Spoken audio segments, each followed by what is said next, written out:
10 aspects of a rip. And there's also 5 phases to the swim out. All right.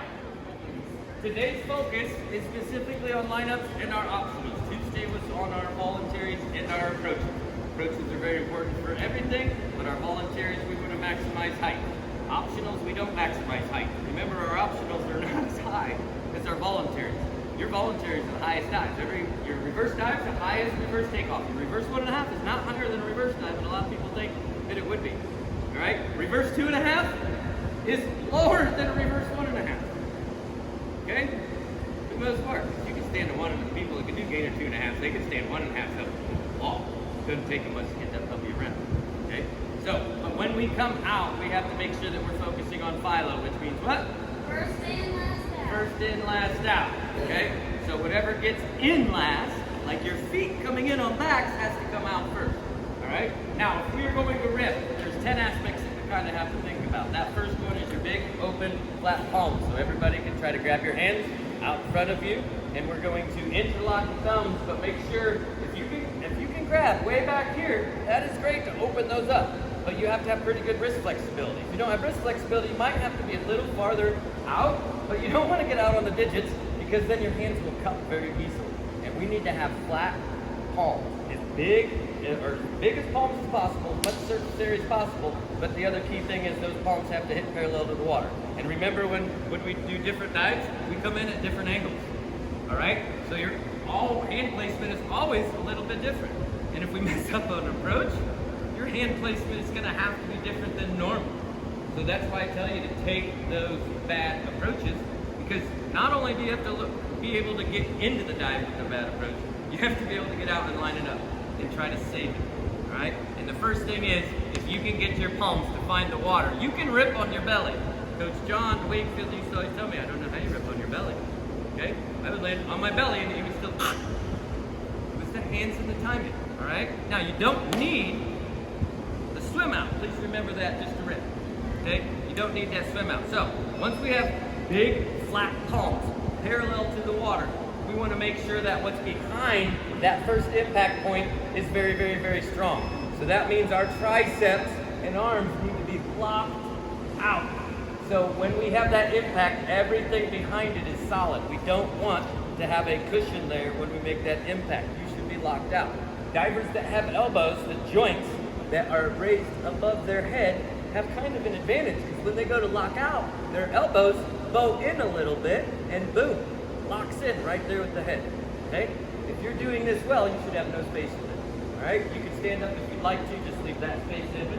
If you wanted to try to stand up, elbows locked. Okay? Now, please understand that when we go to grab, a lot of you are shoved before we go to grab. Okay?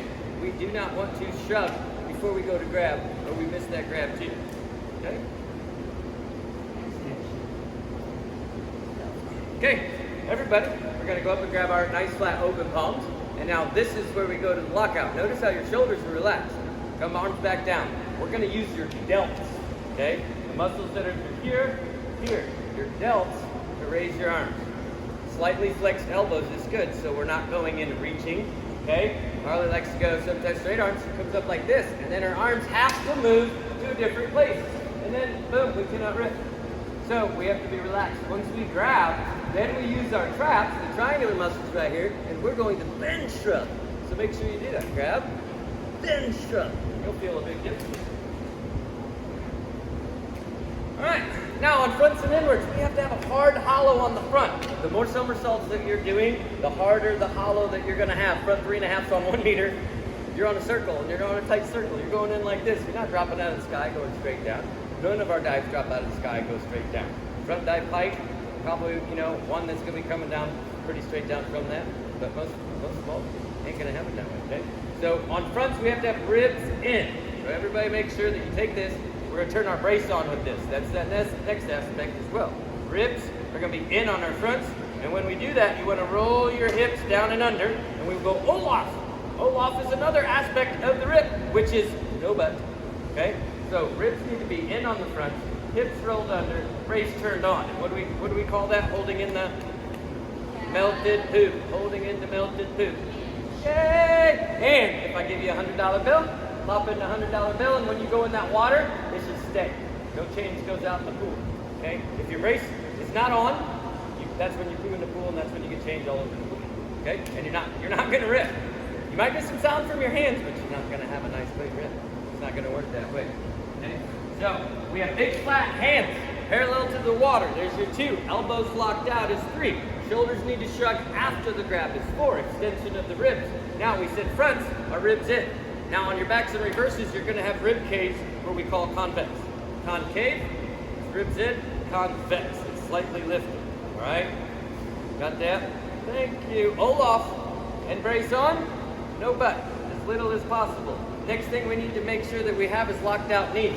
So when we're doing our kick-out series and everything, I make you guys all squeeze your feet together. If you're squeezing your feet together, your legs are probably pretty strong and your knees are straight. If you're not, your knees can be flexed. We have to have those knees locked out as well through our engine. What comes right after the knees? What's the next joint? Your feet to your ankles. So we want to be able to point those feet, and we want to be able to curl the soles of the feet together as good as possible with them. All right? Those are the 10 aspects of the grip. Okay? Now, there's also little 5 aspects of the swim out. The swim out. Now, people jump off tower and they go in feet first and they do a foot rip and rip it. Now, when they do that foot rip, they do not swim out with their legs because that would be painful. You swam out jumping in from up there going 30 miles an hour. Okay? So, the swim out is important, but what it's there for mostly is to disturb all the air that is coming down underneath the water with you. Because when you go underwater, that's what you take with you. So we take bubbles of water with us, and we want to break those big bubbles up into little ones. And when we swim out, we're swimming through that air, and we can even spread our fingers like the Chinese, and we can massage the water on that swim out. Okay? Your action is a push-pull on the swim. We are pushing with the lead hand, so put your hands over your head. We are pushing with the lead hand, and we're pulling out with the trail hand. The lead hand is the palm that's hitting. That is pushing through while the other one's pulling out. And as soon as we swim out, we want to swim in line with our wrists. We don't want to swim all the way through because we want to get as much disturbance into the bubbles as possible. And once we swim strong to about right here, that's really all you swim out to because you're inverted. You're going down. The water's going to pull your arms the rest of the way. And the last thing we will leave with, when we swim out, we always swim to what pockets? Always swim out to front pockets. If you swim out to back pockets, then you're swimming behind the scapular plane. As soon as you start swimming behind the scapular plane, you are going to start tearing up that tendon that's in there. So we always want to swim out to the front pockets, no matter which direction we're going. Back to reverses. Okay? That's 10 aspects of the rip. And those 5 key points to swim out. Okay, we're getting ready for Skyland. Thank you for joining us again, MRDC.